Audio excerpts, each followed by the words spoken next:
Good morning student. आज अगला question चलेंगे हम लोग आगे की तरफ। देखिए क्वेश्चन है हीरे का अपवर्तनांक 2.42 है, ये बताया था आपको। इस कथन का क्या अभिप्राय है, तो इसके मतलब क्या है ये आपसे पूछना चाह रहा है। तो हमें ज्ञात है किसी माध्यम का अपवर्तनांक एन एम बराबर वायु में प्रकाश की चाल बटे माध्यम प्रकाश की चाल। ठीक है, तो वायु में यानी एन एम बराबर सी अपान वी दिया है।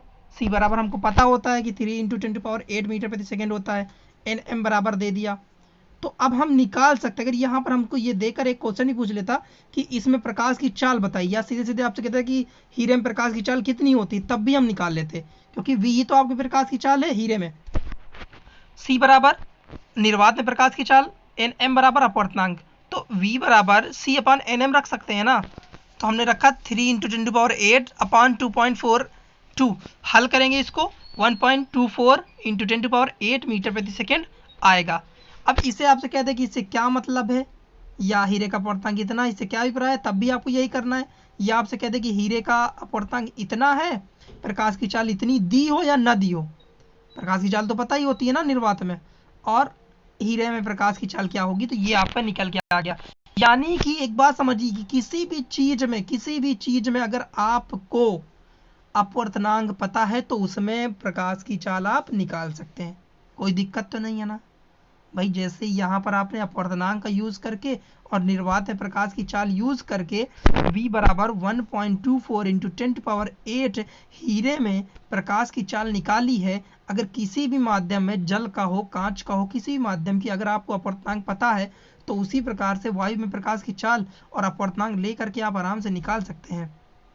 ये देखिए यहाँ पर हीरे में प्रकाश की चाल न्यूनतम है क्योंकि इसका अपवर्तनांक अधिकतम है। सबसे अधिकतम अपवर्तनांक किसका होता है, हीरे का 2.4। जब अधिकतम अपवर्तनांक होगा तो प्रकाश की चाल न्यूनतम हो जाएगी, क्योंकि यहाँ पर जब हम बटे में जो चीज़ें रख रहे हैं 2.42 जब अधिकतम होगा तो 3 × 10⁸ उतना कम हो जाएगा डिवाइड करने के बाद। तो हम ये कह सकते हैं कि हीरे में प्रकाश की चाल अगर न्यूनतम है तो इसका अपवर्तनांक अधिकतम है, इसलिए है।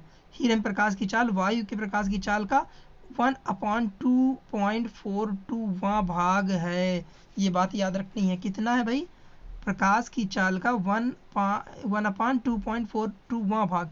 यहाँ पर देखिए 2.42, या उसी कहते हैं हीरे में प्रकाश की चाल वायु में प्रकाश की चाल का इतने गुना है, इतना वहाँ है। जब वहाँ है, गुना है का मतलब तो भाग है ना, वहाँ है ना, इतना वहाँ है, इतना वहाँ भाग है, यानी भाग है तो भाग करेंगे उसका। अब कुछ आपको याद करने हैं, अपवर्तनांक उनके याद कर लीजिए ताकि इनको आप निकाल सके आराम से।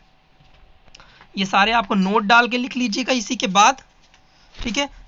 पाठ्यांक में दी गई 10.3, इससे तो कोई आपको मतलब नहीं, बस इतना आप नोट में डाल लीजिएगा। कैरोसिन का अपवर्तनांक कितना होता है 1.44, तारपीन के तेल का अपवर्तनांक 1.47, जल का अपवर्तनांक 1.33। तो आप आराम से इनमें प्रकाश की चाल निकाल सकते हैं, चाहे तारपीन के तेल में पूछ ली जाए, चाहे कैरोसिन में निकाल के पूछ ली जाए, चाहे आपसे जल का अपवर्तनांक, जल में प्रकाश की चाल बताएं। सीधे सीधे अगर आपको दे दे तब भी आप निकाल सकते हो। कैसे निकालोगे, वही एन एम बराबर वायु प्रकाश की चाल बटे माध्यम प्रकाश की चाल। वायु प्रकाश की चाल 3 × 10⁸, माध्यम प्रकाश की चाल नहीं पता है, उसकी जगह पे अपवर्तनांक रख देंगे, अपवर्तनांक की जगह पे माध्यम की चाल रख देंगे, निकाल लेंगे। ठीक है बच्चों, चलिए इतना करेंगे। Thank you.